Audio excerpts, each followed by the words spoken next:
अस्सलाम वालेकुम व आदाब।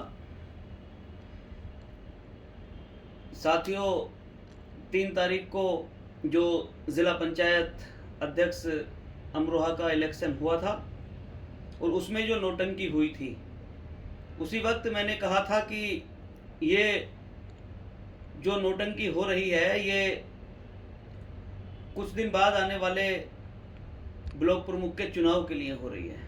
और कल ये सच साबित हुआ। पूरी कौम की इज्जत और असमत को बेचकर, पूरी कौम की सेंटीमेंट्स का सौदा करके सिर्फ एक ब्लॉक प्रमुखी के पद के लिए वो सब किया गया था और वो आपने कल सच साबित होते हुए देख लिया। जो इंसान 40 साल की सियासी जिंदगी में जिला पंचायत जैसे अहम चुनाव में एक पर्चा दाखिल करता है और 15 दिन के बाद इतना इंटेलिजेंट हो जाता है कि 7-7 पर्चे खरीदता है और 3-3 नॉमिनेशन कराता है और पूरे दलबल के साथ चुनाव में जाता है, इसका क्या मतलब है? लोग अब बेवकूफ़ नहीं हैं। कौम बहुत ज़्यादा तालीम याफ्ता और दानिश्वर कौम है। इनको आप अब अंधेरे में नहीं रख सकते और हम रखने भी नहीं देंगे।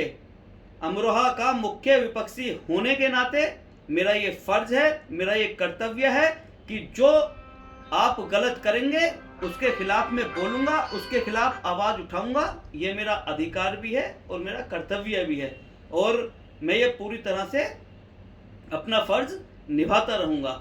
दूसरा, मैं अपने छोटे भाइयों से कहना चाहता हूँ कि कुछ मेरे छोटे भाई फेसबुक पर, व्हाट्सएप पर मेरे बारे में उल्टा सीधा लिखते हैं। अरे भाई, मेरे बारे में आप जितनी मुझे गालियां देनी है दो। अगर किसी मेरे छोटे भाई की मुझे गालियां देकर इज्जत में फ़ायदा हो रहा है, उसको कहीं और फ़ायदा हो रहा है तो दो, लेकिन कम से कम मेरी बिरादरी को गाली मत दो भाई। मुझे जितना देना है गाली दो, लेकिन मेरी बिरादरी को गाली मत दो। बिरादरी सबकी होती है और जिसके लिए आप मुझे गालियां दे रहे हो उसके यहाँ आपको कुछ नहीं मिल पाएगा। आप अच्छे जिंदाबाद करने वाले बन सकते हो, आप करियर अपना बनाइए। यह आपकी पढ़ाई लिखाई करने की उम्र है, कारोबार करने की उम्र है। किसी नेता के पीछे उसकी जिंदाबाद करने से आपको कुछ नहीं मिलने वाला। सिर्फ आप कभी रात में सोते वक्त सोचना कि आप क्या कर रहे हो, आप क्या कर रहे हो। उससे आपका कोई फायदा नहीं है। वो कुछ नहीं देने वाला आपको।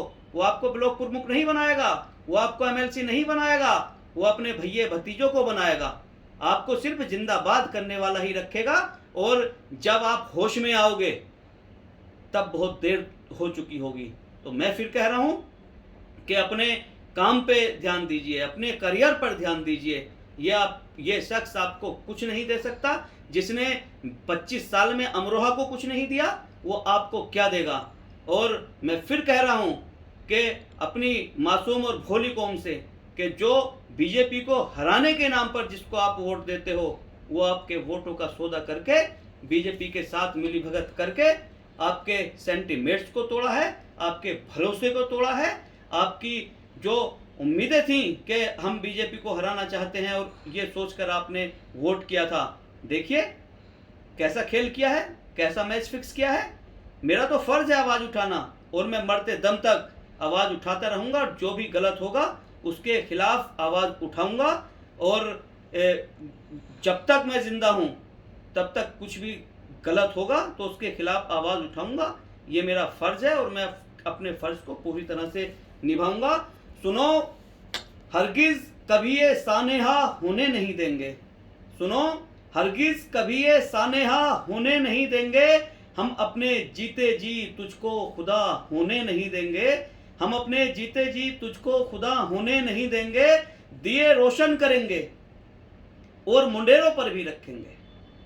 दिए रोशन करेंगे और मुंडेरों पर भी रखेंगे और उस पर ये कि तुझको हवा होने नहीं देंगे। और उस पर ये कि तुझको हवा होने नहीं देंगे। चरागो तुम अगर बुझ भी गए तो वादा है हम जुगनू। चरागो तुम अगर बुझ भी गए तो वादा है हम जुगनू। अंधेरों का जहां में दबदबा होने नहीं देंगे। अंधेरों का जहां में दबदबा होने नहीं देंगे। फिर एक बार इसी उम्मीद के साथ कि आप जागिए, आप हिकमत से काम लीजिए, आप सोचिए कि आपके वोट का सौदा किस तरह से किया जा रहा है। मैं बस, मेरी यही गुजारिश है, मुझे कुछ नहीं चाहिए, मुझे कुछ नहीं चाहिए, और मैं सिर्फ आपसे यही गुजारिश करता हूँ कि जो गलत हो रहा है, गलत के खिलाफ आवाज़ उठाइए, हिकमत से काम लीजिए, और इस चीज़ का वक्त आने पर जवाब दीजिए कि जो आपने मैच फिक्स किया है, जो आपने कौम का सौदा किया है, उसके लिए आपको माफ़ी नहीं मिलेगी। खुदा हाफिज़, सलाम अलैकुम।